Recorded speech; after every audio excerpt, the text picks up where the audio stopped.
Hello, everybody. My name is Jim Farmer. I'm the festival director of Out on Film, Atlanta's LGBTQ Film Festival. This is our 37th year, and we have some amazing programs. As always, we have some extraordinary short films.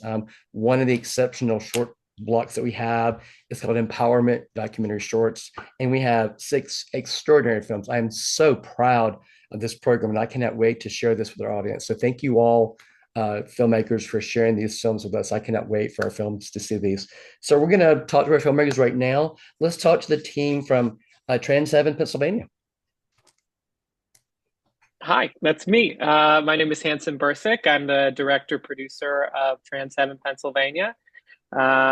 It's quite a fun little short. We really wanted to focus on a story about joy, and we've got this grant to work on a film in New Hope, Pennsylvania, which, if you don't know, is a little queer enclave.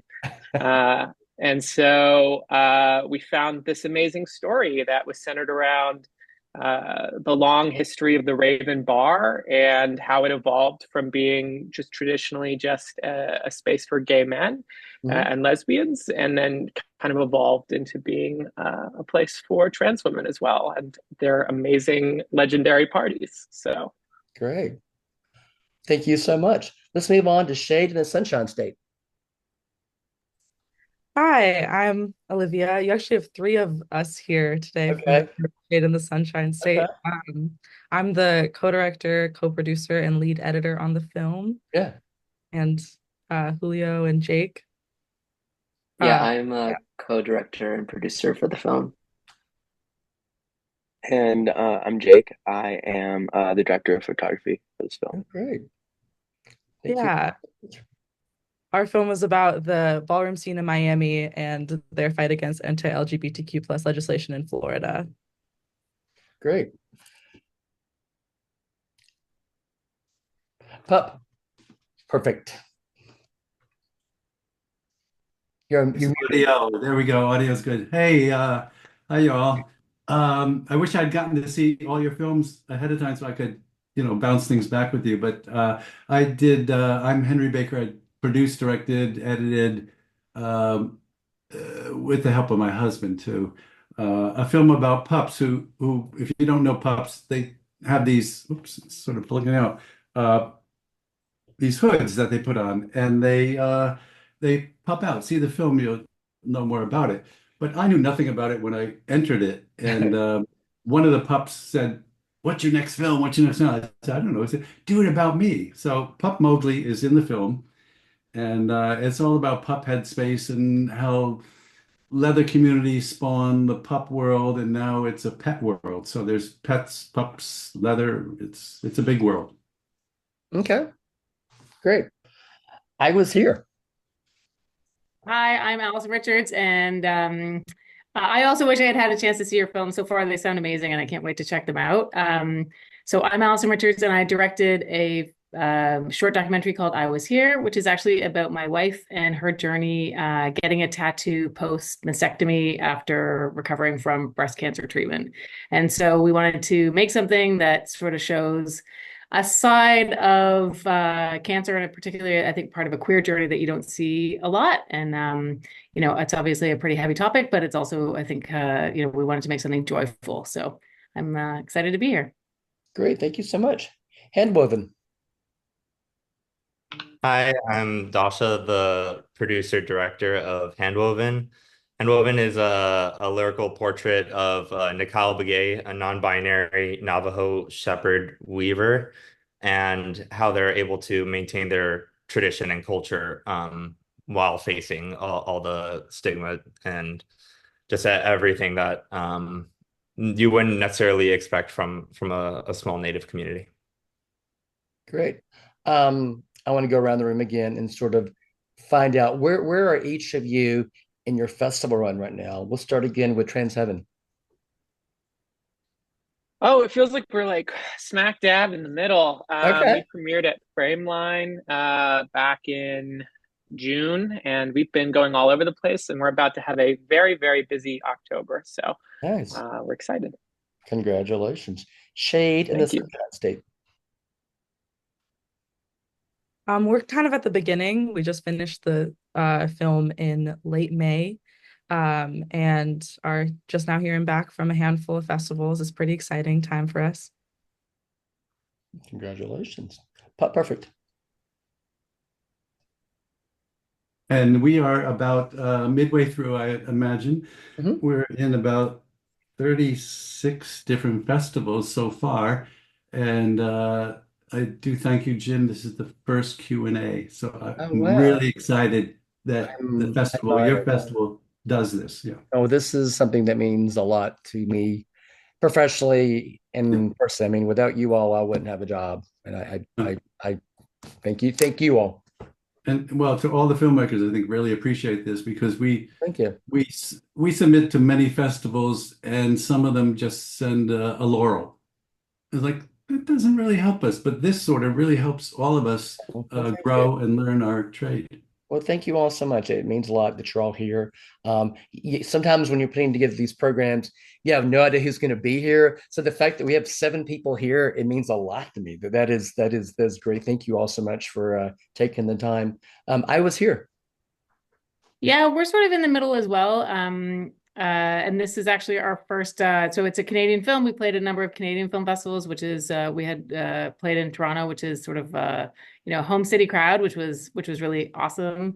And this is going to be our first one in the US, so we're super excited about that.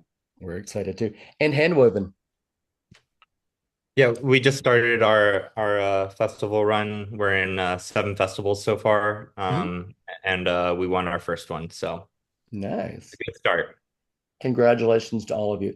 Okay, so let me ask you all as documentary filmmakers, how do you, I mean, you all obviously have great subjects and you tell great stories, but just tell me your secret of, of being able to do this in a short amount of time, being able to focus on, a character or characters and really just bring them to life so vividly. Again, we'll start with Trans Heaven. Oh, my secret. Well, yeah, this was quite a sprint. Because of the grant stipulation that we were under, it was fabulous. The grant completely covered production costs, but we had to finish the film like in 6 months. And our film is partially animated. So it was quite the journey. I don't know if I would do it again that quickly, but I am so glad that we were able to what we were able to pull off. And further, the participants in our stars really came from another project I had been working on. We were really trying to find a story about trans joy in rural America. And we found through another film I was working on, I met this woman who was like, "Oh, well, you need to hear about these parties," and then she introduced me to the parties, which then I got quickly introduced to the person who founded the parties. And so I guess the secret is just like really being connected to the community that you're like telling the story about. Like I think a lot of people when they first get into documentary, it's like, oh, let's parachute in and like do a story about some community that I have no familiarity with or no connection to, and sometimes that's great. But my work really stems from the community in rural Pennsylvania, where I've been making films for like the last 6 years. So Thank you. Shade in the Sunshine State. Well, we had about 8 months Yeah. to crank out a doc. It was actually part of a funded program at our university. So we had about like 14 grand to go out and shoot a doc anywhere. And I knew from the get-go that I really wanted to do something in ballroom. Obviously, I'd seen Paris is Burning. I had like this queer emphasis in college, and I knew I wanted to produce and direct a queer film. Um, we just kind of got lucky, really in terms of access. I mean, especially in terms of access, but also like I'd gone to balls several times out in Los Angeles where I'm based, but to find something this niche and specific and special in Florida was just luck. We just stumbled across it on Facebook. Our Yeah. producer Nana, who's not here with us, found it. We reached out to a lot of like the queer elders, mothers, and fathers of the ballroom scene, and luck came into play because, well, first we led with integrity um, and passion. Myself and Liv are two of the only queer people on our crew, Yeah. and we made sure that our potential subjects knew that this really was hopefully going to be a really cathartic experience for all of us. And I think I'm losing my train of thought. Liv, help me out. We just kind of got lucky in that there were some advocates that I think really connected with us in the community, like one of our main subjects, Jasmine Mackenzie, who was wonderful. Great. Pup Perfect. Let me ditto what Hansen brought up, which was knowing your subject matter. I've made 2 films now where I did not know the subject matter. And through the whole process, I'm like, I wish because I'm doing research and shooting. And so, especially with Pup Perfect, I would go back and remake the whole thing now that I know all about this community. So it what do you call it? We're on both sides of COVID. So we started before COVID, then there was a long break, then you couldn't talk to people, and then, it was just a very painful birthing process here. But we got it done, and my husband kicked in to help.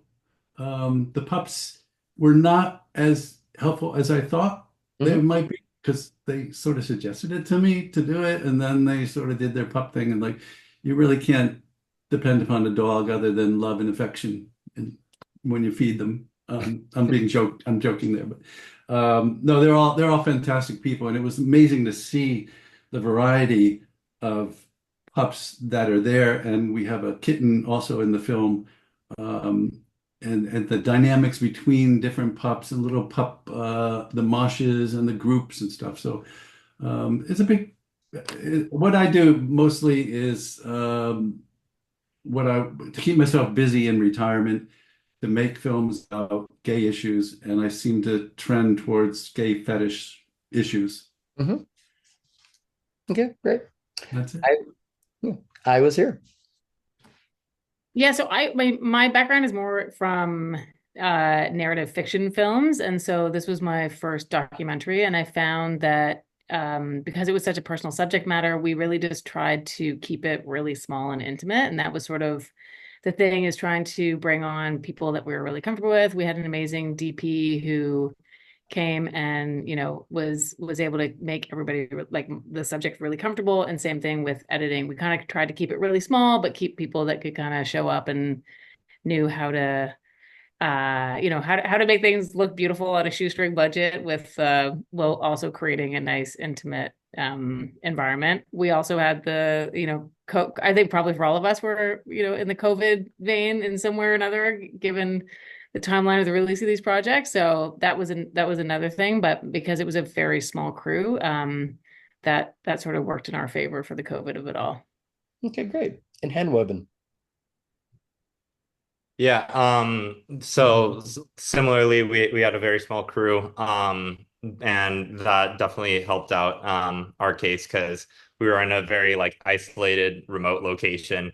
So not too many people are around anyway. So bringing in a bigger crew would have been a little bit of a problem for them.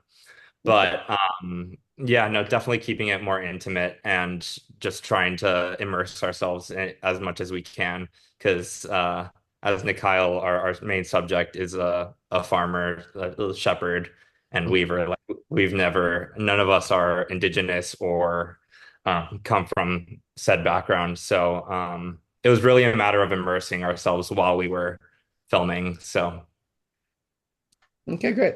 All right, I got one more question for y'all.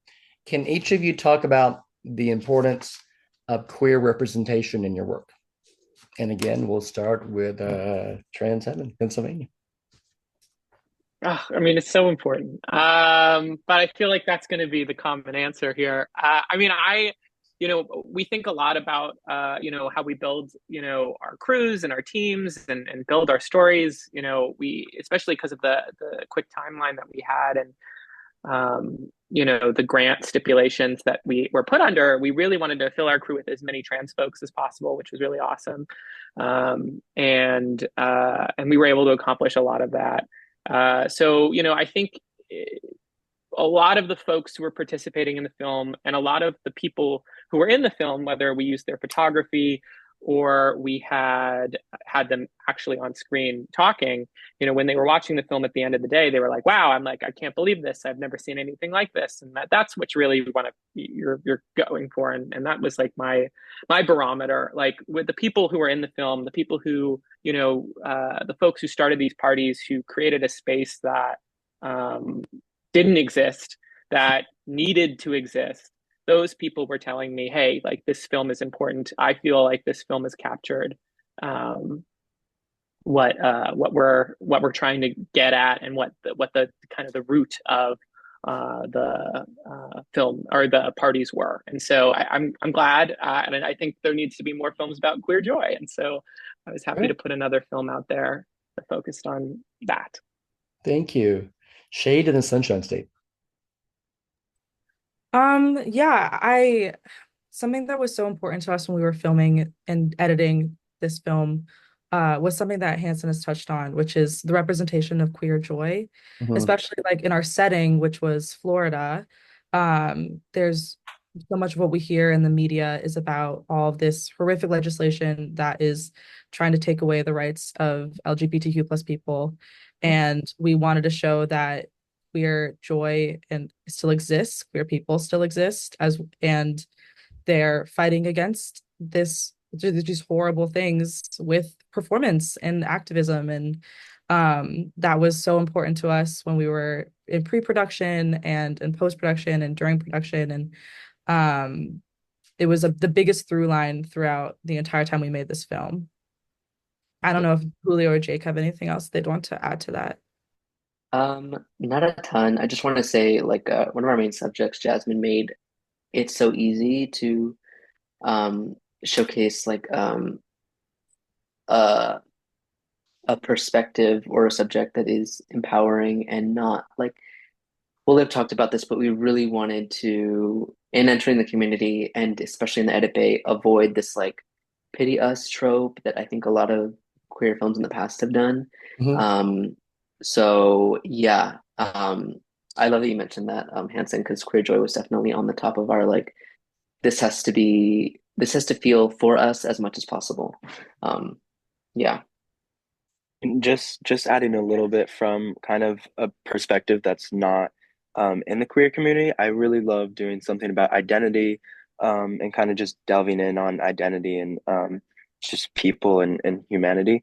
And it was really cool to see Julio and Liv lead that, and kind of respect kind of everything that kind of another community goes through that's marginalized, and really respected kind of our way that we wanted to really elevate that queer joy.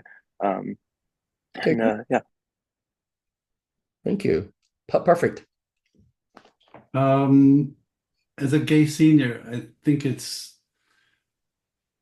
I'm full of a lot of history of the gay community that I think is important to pass on to the younger community. Sort of like Biden to Harris. Anyway, and so my films have always been like, I need to give this back to the community. I need to show people what little bits that I know. You couldn't possibly do a film about everything that I've experienced, but that's sort of the impetus behind this. I've got limited time left on the planet. Let's try to make something that is, again, back to the joy bit. That's a wonderful thing that we, as all of us as filmmakers, I hear, really want to push that joy into the community, give back. And that's really what drives me. Thank you. I was here. Yeah, I think that one of the things that sort of, as I said, my wife went through breast cancer, and the film's about getting a tattoo post mastectomy. And I think that one of the things that we really found as she was going through treatment was that everything was really straight heteronormative in the medical system. And so we're constantly adding this extra layer of complexity to the situation of like being a queer couple. And so we really just wanted to tell a story that normalized, queer people, queer bodies, celebrating art. And, I think also too, she's a creative, I'm a creative, and there was this idea of taking something that, sort of seemed to fit in this very sort of serious box and a non-creative box and a very straight box, and making it sort of the queer creative version of it, and sort of taking art and queerness and sort of celebrating it all and putting it all together in a film. Yeah, great. And handwoven. Yeah, I would definitely say that we try to represent the queer community and queer joy in the sense that you don't normally see or see representation of like native or indigenous or remote locations, people being queer and celebrating the fact. So I really wanted to make a film that shows that not only are they just like us, like everybody's human and everybody can experience that joy. Okay, great. The program is Empowerment, screening Monday, 5 p.m., September 30th at Midtown Arts Cinema. It's an extraordinary program. Henry, Hansen, Julio, Olivia, Jake, Allison, Dasha, thank you so much for sharing your films with us. Thanks for being here tonight. I'm so proud of this program. Trans Heaven, Pennsylvania, Shade in the Sunshine State, Pup Perfect, I Was Here, and Handwoven are 5 of the films you can see in this extraordinary program. Thank you to all of our filmmakers for your work, and thanks for talking to us tonight. Thank you all so much.